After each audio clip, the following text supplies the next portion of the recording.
Good Morning Business, French Tech.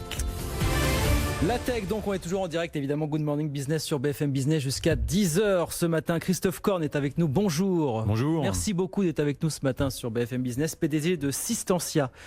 Je lis d'entrée de jeu, ce que vous faites va nous rendre, je pense à tous, un grand service, à beaucoup d'entre nous dans les prochains mois.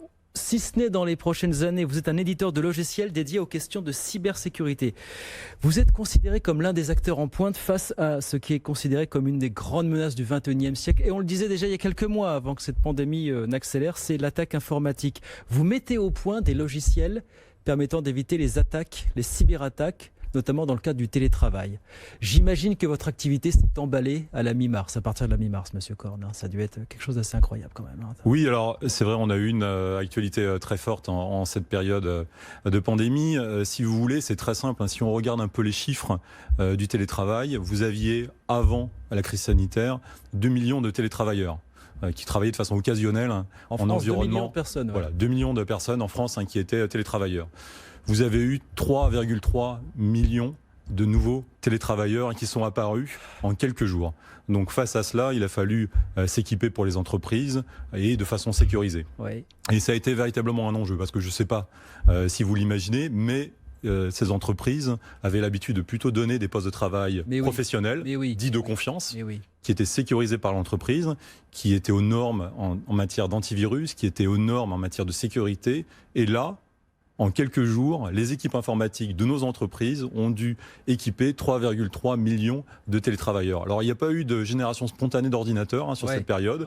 On n'a pas vu débarquer des camions avec des ordinateurs portables pour équiper cette masse. Il a fallu trouver d'autres solutions.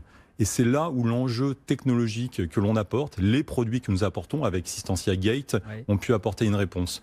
Puisque, au final, ces 3,3 millions de télétravailleurs, de néo-télétravailleurs, ont dû utiliser très majoritairement leur ordinateur personnel. Oui. Et c'est là, évidemment, qu'on ouvrait la porte à de potentiels hackers, c'est ça. C'est là où les problèmes commencent en réalité. C'est là où les problèmes commencent. Voilà, c'est ça. Ouais. Alors, très simplement, un ordinateur personnel, c'est un ordinateur qui n'est pas dit de confiance, par opposition à celui donné par l'entreprise. Cet ordinateur, il va être un foyer infectieux potentiel. Bien sûr. Vous avez une messagerie personnelle, vous allez recevoir en pièce jointe potentiellement un virus.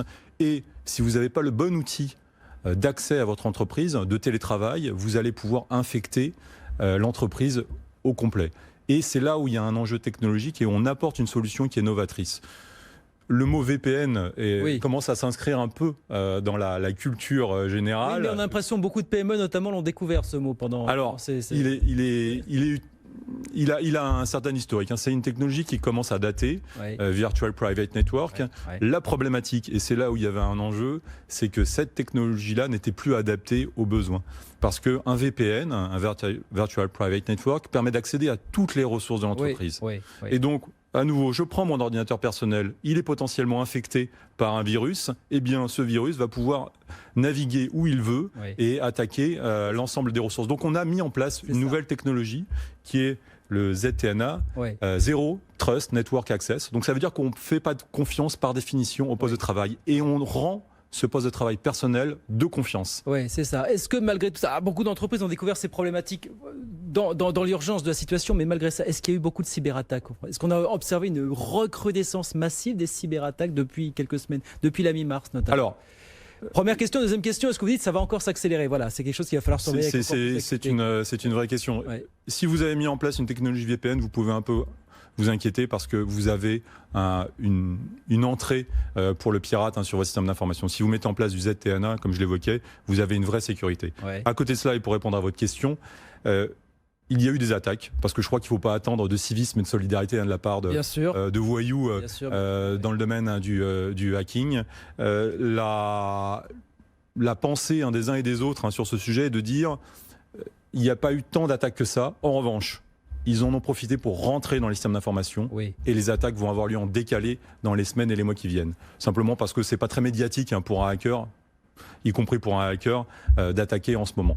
Donc là, par contre, ils rentrent parce qu'ils ont la possibilité à un moment donné d'accéder via le poste de travail personnel notamment aux ressources de l'entreprise et de mettre en place leurs sondes, leur système qui vont endormir et qui vont réveiller dans quelques mois. Donc vous nous dites le verre est dans le fruit, ça va vraiment faire causer quoi en septembre, octobre, novembre, c'est ça finalement on va plus tard quand le le fruit sera véritablement mûr et que les conditions seront bonnes pour extorquer de l'argent potentiellement à des entreprises, des hôpitaux, des laboratoires, mais dont certains ont déjà été attaqués. Comme vous me dites, c'est pas médiatique quand ça touche des PME, ça sera peut-être plus si ça doit toucher des grands groupes dans les prochains mois. Est-ce que les grands groupes, même les grands groupes, sont bien équipés? Voilà, est-ce qu'il y a vraiment deux poids deux mesures entre les PME et les grands groupes aujourd'hui en France? Ou vous me dites en France, on est historiquement en retard en la matière par rapport à nos voisins, par exemple? Est-ce que Alors, si vous voulez, l'équipement dans cette période de pandémie a été imparfait, forcément. Oui. Quand on parle de 3 millions de télétravailleurs nouveaux, vous faites comme vous pouvez. Non, mais on se dit dans les grandes entreprises, il y a des gens dédiés à ces questions. Il y a des gens dédiés, évidemment. Les ressources informatiques sont fortes, les ressources des systèmes de sécurité informatique sont fortes des entreprises, et ça reste une priorité pour les entreprises. Les budgets baissent en ce moment pour les grands groupes. Bien sûr, oui. En revanche, on peut espérer que sur les sujets de sécurité informatique, les budgets ne baissent pas. Donc l'équipement est là, mais à nouveau, quel est le choix de la technologie? Est-ce qu'on utilise une technologie qu'on avait l'habitude d'utiliser et qui n'est pas forcément la bonne aujourd'hui, ou on se base sur des technologies type ZTNA?